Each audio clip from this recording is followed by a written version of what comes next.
Dear students, welcome to search to knowledge 369। तो आप सबका भरपूर स्वागत है मेरे इस चैनल पर। तो आज मैं आपको पढ़ाने वाली हूँ पेपर 3 का, पेपर 3 का सेक्शन नंबर बी। इससे पहले मैंने पेपर 1 का और पेपर 2 का सेक्शन नंबर बी कंप्लीट करवाया था। और अगर अभी तक आपने उस वीडियो को नहीं देखा है तो प्लीज़ वॉच दैट वीडियो। और आज मैं आपको कराने वाली हूँ पेपर 3। ओके, तो ये व्रज के सॉल्यूशन की सीरीज है। अभी मैं आप लोगों को सभी पेपर का सेक्शन बी कंप्लीट करवा रही हूँ मैथ्स का। उसके बाद हम सेक्शन सी करेंगे और उसके बाद हम सेक्शन डी करेंगे। ओके, यहाँ पे हमारा जो सेक्शन बी का जो यहाँ पर फर्स्ट क्वेश्चन है क्या है 25 नंबर का। तो पहला क्वेश्चन आपको दिख रहा होगा यहाँ पर ब्लैक बोर्ड के ऊपर। तो यहाँ पर क्या है 125 की घात है 5/3। 125 की घात 5/3 यानी इसको मैं 125 को 5 की घात 3 भी लिख सकती हूँ। ऐसा करने का रीज़न बच्चों ये है कि यहाँ पर देखो बटे में 3 आ रहा है, जिसकी वजह से मैं इस 3 से 3 को कट कर सकती हूँ। मैंने 5 की घात 3 इसके लिए लिखी है क्योंकि 5 को अगर 3 बार गुणा करेंगे तो हमारा 125 आ जाएगा। इतनी चीज़ें आप लोगों को समझ में आ गई होगी। चलो 5 की घात कितनी हो जाएगी 5। अब 5 की घात का 5 का आंसर क्या आता है ये आपको मुझे कमेंट करके बताना है। ओके, चलो अब यहाँ पर आ जाते हैं हम। यहाँ पे हमें क्या देकर रखा हुआ है 128 और उसकी घात है -1/7। देखो यहाँ पर 7 है, यानी ऐसा कौन सा नंबर है जिसकी घात 7 लिखने पर हमारा आंसर 128 आता है। तो बहुत ज़्यादा दूर जाने की कोई ज़रूरत नहीं है क्योंकि वो और कोई नंबर नहीं है, वो 2 ही है जिसकी घात 7 लिखने पर यानी 2 को 7 बार गुणा करने पर हमारा आंसर आ जाता है 128। ओके, चलो तो 7 से 7 कट जाएगा और यहाँ पर आ जाएगा 2 की घात -1 और इसको हम कैसे लिख सकते हैं 1/2। समझ में आया? तो घात हमारी क्या हो जाएगी प्लस में आ जाएगी। तो इतनी बातें आपको समझ में आई। तो यहाँ पे हमारा सवाल नंबर 25 कंप्लीट होता है, राइट। हम बढ़ते हैं हमारे सवाल नंबर 26वें के अंदर। देखो बच्चों, यहाँ पर ये जो सवाल दिया हुआ है इससे पहले मैंने कई सारे ऐसे शॉर्ट्स वीडियो अपलोड करे हुए हैं जिसमें मैंने इस टाइप के सवाल बताए हैं। अगर आपको उसका लिंक चाहिए तो मैं उसे डिस्क्रिप्शन में भी डाल दूंगी, आप वहाँ पे जाकर भी विजिट कर सकते हैं। आज जो मैं मेथड करवाने वाली हूँ ये थोड़ी सी डिफरेंट है ना। तो चलो अभी मैं इसको सॉल्व करते हैं हम। तो यहाँ पर देखो एक छोटी सी जो एक आपको लिंक क्या है, देखो यहाँ पर जैसे ये 104 है। ओके, अच्छा 96 को कैसे लिखा जा सकता है? तो 96 को 100 - 4 लिखा जा सकता है ना। बिल्कुल लिखा जा सकता है। चलिए बच्चों, अब इसका इसके साथ में गुणा कर दीजिए और इसके साथ में भी गुणा कर दीजिए। अगर हम 104 का 100 के अंदर गुणा करेंगे तो हमारा जो आंसर है वो कितना आ जाएगा, इतना आ जाएगा, है ना, 10,400 आ जाएगा। माइनस अगर हम 104 का 4 में गुणा करेंगे तो हमारा आंसर कितना आएगा, तो हमारा आंसर आ जाएगा कुछ इस तरीके से। ओके, चलो बच्चों, अब इसका आप गुणा मतलब इसको माइनस करेंगे तो आपका जो फाइनल आंसर है वो आ जाएगा, कितना आएगा, तो वो आंसर आ जाएगा 9,984। ओके, तो ये हमारा आंसर आ गया जो आपको दिख रहा है। तो ये छोटा सा सवाल था, ये थोड़ा सा डिफरेंट तरीके से मैंने करवाया है और इससे पहले वाले सोर्स में मैंने डिफरेंट करवाया है, तो आप उसको जाके चेक कर सकते हैं। बच्चों, हमारा नेक्स्ट सवाल है सवाल नंबर 27वां।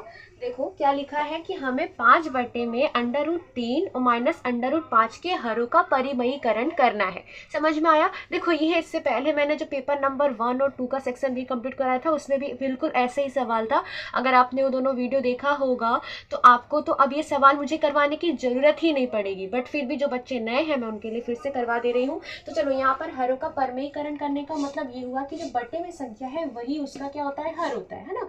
तो यहाँ पे जो हरों का परिमयीकरण, यानी देखो ये जो हर है हमारा ये माइनस में है, बस बिल्कुल संख्या सेम रहेगी, बट आपको यहाँ पर लिख देना है और लिख के यहाँ पर क्या कर देना है, प्लस कर देना है ना। ऊपर भी उसी से गुणा कर देना है और नीचे भी उसी से गुणा कर देना है। इतनी बातें आप लोगों को समझ में आई बच्चों? चलो अब मैं गुणा करूंगी यहाँ पर इसका इसके साथ में। तो गुणा कर देते हैं 5 √3 प्लस √5 और इसका गुणा इससे करेंगे तो ऐसा आ जाएगा लगभग √3 की घात 2 माइनस √5 की घात 2। इतनी बातें आप लोगों को समझ में आई?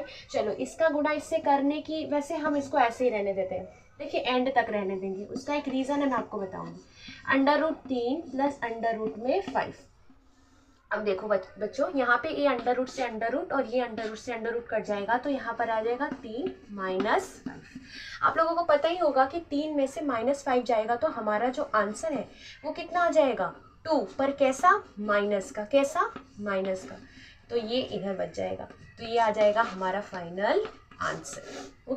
देखो बच्चों, अब हमारा जो नेक्स्ट प्रश्न है वो नेक्स्ट प्रश्न है 31 वाला, जो मैं आपको स्क्रीन पे भी दिखा देती हूँ। देखो ये हमारा 31 वाला क्वेश्चन है। क्या लिखा हुआ है क्वेश्चन के अंदर की आकृति में रेखाएं PQ और जो RS है वो परस्पर बिंदु O पर प्रतिच्छेद करती है, और यदि कोण हमारा POR रेशियो में है, अनुपात में है, ROQ कितना हो, 8:7 हो, तो सभी कोणों का हमें माप ज्ञात करना है। अच्छा, इस सवाल को समझने के लिए देखो मैंने ऑलरेडी यहाँ पर डायग्राम बना दी है, दिख रहा है आप लोगों को आकृति अच्छे से दिखाई दे रही होगी। यहाँ पर मैंने ऑलरेडी बना दिया है। देखो सारी चीज़ें, इस क्वेश्चन, जो भी क्वेश्चन हमसे पूछा है, जो भी हमको हिंट दी हुई है, वो सब कुछ मैंने इस डायग्राम में बना दिया है। तो देखो ध्यान से, इस डायग्राम को मैं आपको बता दूं कि हमारा यहाँ पे POR जो है वो 8 है। अच्छा, मैंने x और 7x लिखा है क्योंकि अनुपात में दिया हुआ है ना। इससे पहले मैंने आपको समझाया है कि जब भी हमें अनुपात में देकर रखता है तो हमें जो माप है वो पूरा नहीं लिखना है, उसे हमें क्या करना है, x में करना है। ओके, चलो तो अब यहाँ पे हम सॉल्यूशन करते हैं। पर इसको सॉल्यूशन करने से पहले आप देखो कुछ बातें आप समझ लो। यहाँ पर वो बातें कुछ इस तरीके से, जैसे कि ये जो रेखा है ना, ये पूरी रेखा, ये जो रेखा है POQ, यहाँ पे ध्यान से अगर आप देखोगे तो ये 8x और इधर वाला बन रहा है 7x, है ना, ऐसा कुछ बन रहा है हमारा आकृति में से। अगर आप बाहर निकालेंगे, ये जो पूरी रेखा है वो कितनी की होगी, 180 की होगी, होगी कि नहीं होगी, ये पूरी रेखा 180 की होगी। इसी के लिए हम यहाँ पर क्या करेंगे, कोण POR प्लस कोण ROQ बराबर कितना, 180। बातें समझ में आई बच्चों? तो यहाँ पर 180, ROQ कितना है, तो हमने मान लिया है कि 8x है क्योंकि हमें सवाल में दिया था, और 7x, इतनी चीज़ें समझ में आई। 180 और इसको ऐड कर देंगे तो कितना हो जाएगा, तो ये हो जाएगा 15x। तो x बराबर आपका, इसको कट करेंगे तो हमारा आंसर होगा x बराबर 12। तो ये तो हमारी वैल्यू निकल गई x की, समझ में आया, ये हमारी वैल्यू निकल गई x की। अब हमें तो सभी कोणों का माप ज्ञात करना है। ये बात याद रखनी है बच्चों, जो माप इसका होगा ना वही माप इसका होगा, और जो माप इसका होगा वही माप उसका होगा। ओके, अब ये इसका उसका क्या है, चलो आगे देख लेते हैं। तो x की वैल्यू अब भर देते हैं हम। POR बराबर हमारा था 8x, तो बराबर 8, और x की वैल्यू भर देंगे 12, और ROQ बराबर था हमारा 7x, तो यहाँ पे भी भर देंगे हम x की जगह में 12। चलो, तो इसका गुणा करके और इसका गुणा करके आपको यहाँ पर वैल्यू लिख देनी है और मुझे कमेंट करके आंसर बताना है ना, ताकि मुझे पता चले कि आप लोग जाग रहे हैं। उसके अलावा जो POR है, देखो POR के सामने क्या है, SOQ। तो मैं आपको बता दूं बच्चों, जो आपका आंसर ये आएगा ना, वही कोण SOQ के बराबर होगा, और जो माप आपका ROQ का आएगा वही माप ROQ किसके बराबर है, ROQ किसके बराबर है, POS या SOP भी लिख सकते हैं, पर POS के बराबर। तो इस तरीके से हमने क्या किया, जो ये चारों कोण है सभी कोणों का माप हमने क्या कर लिया है, याद कर लिया है। ओके, चलो तो बढ़ते हैं हम नेक्स्ट क्वेश्चन के ऊपर। अब हमारा जो नेक्स्ट सवाल है वो है 32 नंबर का। देखो यहाँ पर 32 नंबर में क्या लिखा हुआ है कि जो ABC है, त्रिभुज ABC में AB बराबर AC, और यदि कोण A बराबर 40 हो तो कोण B और कोण हमें C ज्ञात करना है। तो यहाँ पर आप लोगों को समझने के लिए मैंने ऑलरेडी डायग्राम बना दिया है। देखो कि यहाँ पर हमारा जो AB है ना वो BC के बराबर है, यानी ये दोनों समान है, ये कोण समान है और ये समान है। इसका मतलब जो कोण का माप ये होगा वही कोण का माप क्या हो जाएगा, B भी हो जाएगा। यानी हिंट पर से हमें इतना तो पता चल रहा है कि जो त्रिभुज त्रिभुज ABC में क्या होगा, तो ABC में अगर भुजाएं, चूंकि भुजाएं AB बराबर है BC के, इसीलिए ऐसा होगा, क्या होगा कि जो कोण B है वो बराबर हो जाएगा कोण C के। ओके चलो, तो अब हम मान लेते हैं कि कोण B बराबर क्या है, x है, तो कोण C बराबर भी क्या हो जाएगा, x ही हो जाएगा। चलो, तो त्रिभुज के सभी कोणों का योग कितना होता है, ये पूरा लिखने की जरूरत नहीं है ना बच्चों। चलो मैं लिख देती हूँ, त्रिभुज ABC में जो भुजाएं हैं, जैसे कौन से कोण है, तो मापकोण A प्लस मापकोण B प्लस मापकोण C बराबर 180। चलो, कोण A जो हमारा है हमें 40 देकर रखा है, x हो जाएगा B का मतलब, और C का मतलब भी क्या हो जाएगा, x हो जाएगा। चलो, ये कितना हो जाएगा, ये हो जाएगा 2x, यहाँ पर 180, और यहाँ माइनस में 40 उधर जाएगा तो कितना हो जाएगा, माइनस का। चलो, x बराबर 180 में से 40 जाएगा तो हमारा आंसर आएगा 140, और इसको 2 से भाग देने पे हो जाएगा 70, यानी x बराबर कितना हो जाएगा, 70।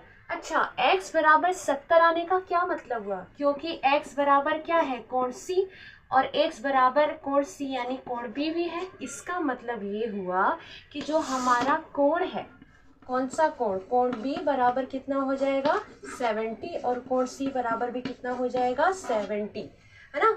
और कोण A तो हमें पहले से पता ही था। चलो, तो ये कितना हो जाएगा, 40।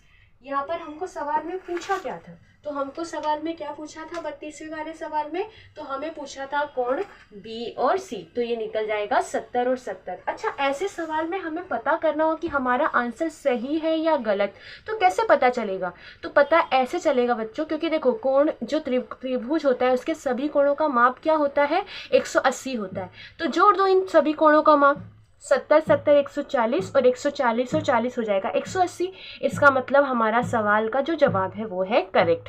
बट अब बच्चों, हमारा नेक्स्ट जो सवाल है वो सवाल है 34वां सवाल, जिसके अंदर हमें देखो क्या कहा हुआ है कि जो 21 सेमी त्रिज्या वाले अर्धगोले का हमें वक्रीय पृष्ठीय क्षेत्रफल और कुल पृष्ठीय क्षेत्रफल निकालना है। ठीक है, 34वां सवाल।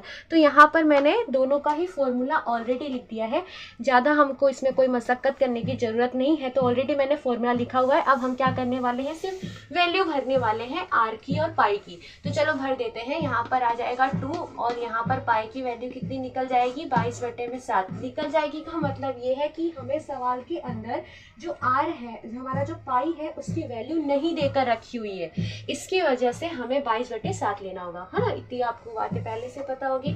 चलो, आर का वर्ग है, इसके लिए हमें आर को 2 बार गुणा करना पड़ेगा, 7 को 3 से कट करेंगे, और ये पूरा गुणा करने के बाद हमारा जो आंसर है वो आ जाएगा कुछ इस तरीके से, सेंटीमीटर स्क्वायर। स्क्वायर लगाना नहीं भूलना है, सेंटीमीटर लिखना ही है, क्योंकि यहाँ पर क्षेत्रफल है और उसे हम वर्ग की इकाई में दर्शाते हैं। यहाँ पर भी हमें क्या करना है, कुछ नहीं करना है, 3 लिख देना है। चलो, 22/7 वैल्यू भर देंगे पाई की, और आर बराबर हमारा कितना है, 21 है, दोनों के लिए 21 ही है।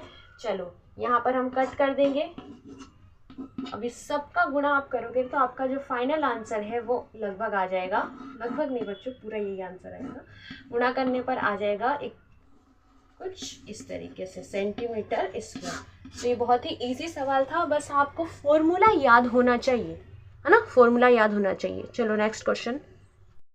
हमारा जो नेक्स्ट प्रश्न है वो प्रश्न है प्रश्न नंबर 35, जो आपको दिख रहा होगा इसके अंदर। देखो, 35वां प्रश्न हमसे क्या कह रहा है कि एक गोलाकार गुब्बारे में हवा भरने पर उसकी जो त्रिज्या है 7 सेंटीमीटर से 14 सेंटीमीटर तक बढ़ जाती है। तो इन दोनों परिस्थिति में गुब्बारे के पृष्ठीय क्षेत्रफलों का हमें क्या करना है, अनुपात निकालना है। ठीक है ना। तो यहाँ पर देखो, मैंने ऑलरेडी यहाँ पर लिख दिया है।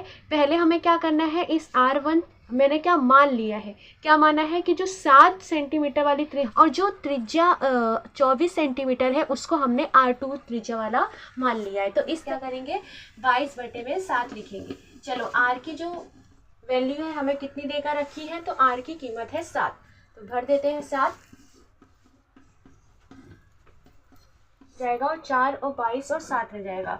तो इन तीनों का हमें क्या करना है, गुणा कर लेना है। ओके, जब तक यहाँ पर मैं आगे सवाल कर रही हूँ तब तक आप इसका आंसर कमेंट करके मुझे बता सकते हैं। चलो आगे बढ़ते हैं इसके अंदर। तो यहाँ पर भी जो पाई है, पाई की वैल्यू भी हमें क्या करनी है, 22/7 लिख देनी है, और आर कितना है, यहाँ पर है 14 है। ओके, चलो, तो 14 लिख दिया हमने, इसको कट कर देंगे 2 ताकि हमें आसानी रहे गुणा करने के अंदर। और देखो, यहाँ पर हमें अनुपात निकालना है ना, दोनों का अनुपात निकालना है। तो अनुपात निकालने के लिए हमें क्या करना होगा, यहाँ पे आप हिंदी लिख सकते हैं, मैं यहाँ पर डायरेक्ट लिख दे रही हूँ। क्या लिख रही हूँ कि जो R1 और R2 त्रिज्या वाले गुब्बारे का अनुपात, तो पहले होगा R1 और बटे में क्या हो जाएगा R2, तो R1 बटे में R2, तो R1 कितना आया है 616 बटे में कितना हो जाएगा 2464। इसका हम कट करेंगे तो यहाँ पर क्या हो जाएगा, अगर हम इसका भाग देंगे तो हमारा आंसर आएगा 1/4, यानी कि इसका जो अनुपात है वो कितना हो जाएगा, तो 1:4, यानी 1:4 हमारा आंसर आ जाएगा। हमारा जो 36वां प्रश्न है, क्या है 36वां प्रश्न, देखो यहाँ पर मैं आप लोगों को दिखा दे रही हूँ। जो हमारा 36वां प्रश्न है वो ये है कि ऊपरी जो व्यास है 3.5 मीटर वाले शंकु आकार का एक गड्ढा है ना, और उसमें क्या है कि उसकी धारिता किलोलीटर में निकालनी है। धारिता निकालने को बोला है, इसका मतलब हमें आयतन निकालना है।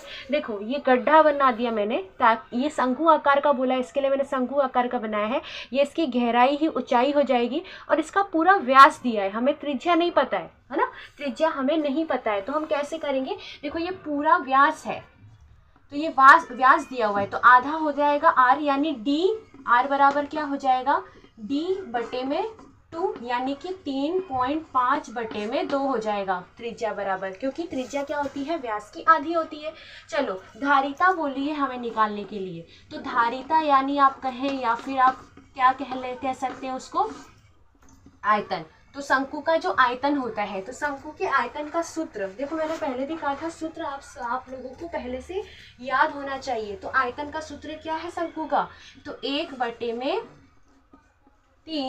पाई r² h।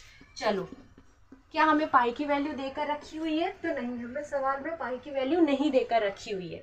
चलो पाई की वैल्यू नहीं देके रखी हुई है, इसके लिए हमें 22/7 लिख देना है, और r जो है हमने कर दिया 3.5/2, और 3.5/2 दो बार लिखना पड़ेगा ना, क्योंकि वर्ग है।